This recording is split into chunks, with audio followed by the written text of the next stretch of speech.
The funeral mass of Pope Benedict has taken place very early in the morning, as far as we're concerned, in the UK. And it was frankly a rather lacklustre affair, but it was always threatening to be so. If it's compared with the funeral of the late John Paul II, or even his predecessor, John Paul I,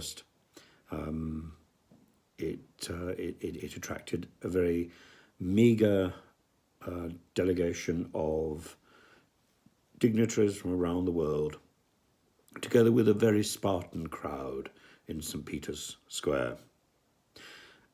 Yes, I think Benedict will be considered a very important pope, and his papacy will perhaps not be as overshadowed by the scandals of child abuse as it is at the moment, but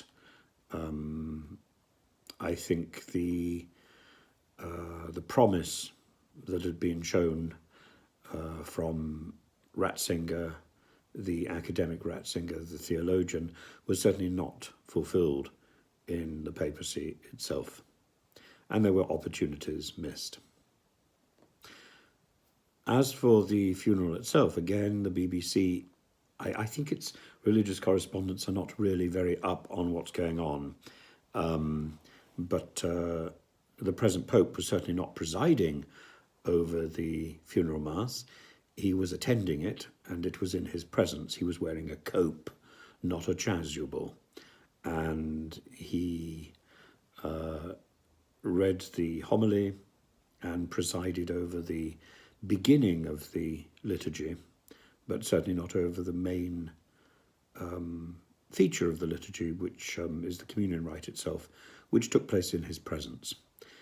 In that, he is returning to a much older tradition of papal celebrations, possibly because of anxiety over his standing for a period of time. And he is certainly very frail. There must be speculation now about whether Francis will also retire soon. I think possibly he delayed his retirement because the thought of two popes in retirement is pretty inconceivable. But there a precedent has been set and a blueprint laid out. Rest in peace.